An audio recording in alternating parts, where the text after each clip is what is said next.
Well, good morning. It is Tuesday morning, and we are on the topic still, yes, of worship. There are so many distractions within the world today that can distract us from God, pulling us away from God instead of drawing us closer to God.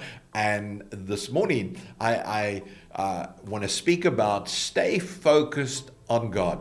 Whatever you do in life, stay focused on God. Whatever you get yourself involved in, make sure that you are focused on God, because then God will be able to help you through the trials, the tribulations, and the temptations that the enemy throws at you. Because the one thing that the devil wants to do is to distract your worship, taking you away from worshiping God, and again, putting more emphasis upon the things of this world, the things of the pleasures of this world.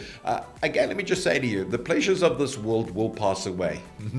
They don't always remain pleasures, because sometimes they can get you into trouble, and we have to be focused on God. We have to keep our focus on God, and by keeping our focus on God, we will know who we are in Christ Jesus, and then we will be able to overcome the onslaught of the enemy. Now, worship can be defined as honoring with extravagant love and extreme submission, unquestioning devotion, and showing reverence. Now, that's the definition of worship. However, when it comes to worshiping God, a lot of emphasis is placed on praying, singing, and other acts like bowing or kneeling in reverence as acts of worship. Now, that too is worship. Yes, we understand that, but true worship, now listen, true worship is more than that.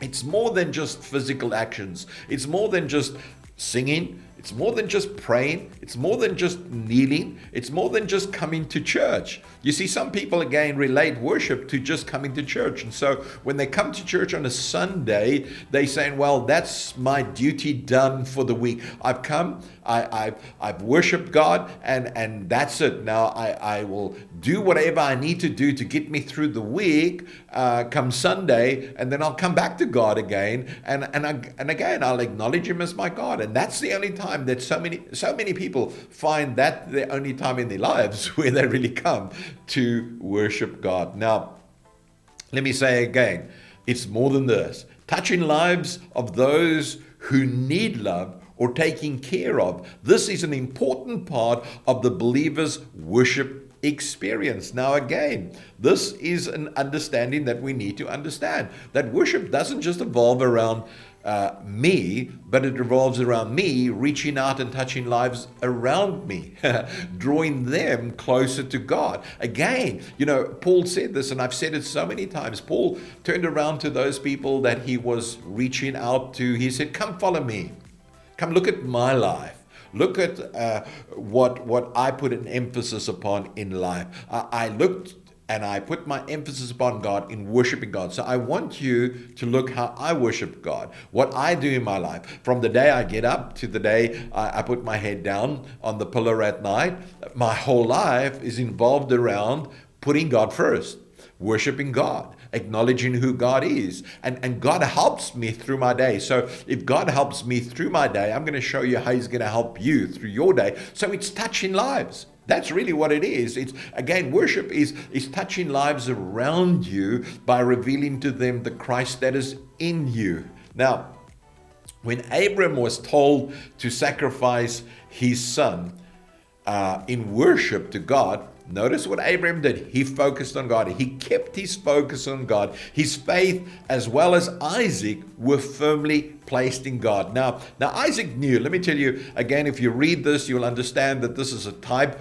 of Christ again, going to the cross, type of the Father, type of the interaction with his son, of what he needed to do. And in Genesis 22, 7 through to 8, go and read that again. It says this: Isaac asked his father. Notice this, Isaac was a little bit kind of on top of his game. He knew exactly, man, listen, there is no lamb. I've got everything else in place. There is no lamb. Listen what he says. He says, we have the fire and the wood, but where is the sheep for the burnt offering?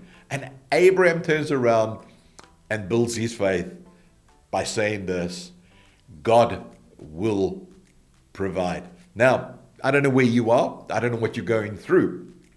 But just like Abraham, he never once took his eyes off trusting God. We must never take our eyes off in trusting God to help us through our day. His worship to God was constant. It wasn't distracted by anything than putting his focus on God. Yes, he was about to take his son and sacrifice his son, but he wouldn't allow that to distract him of worshiping God, of putting his faith and his trust in God. I want to say to you, to survive the future, stay focused.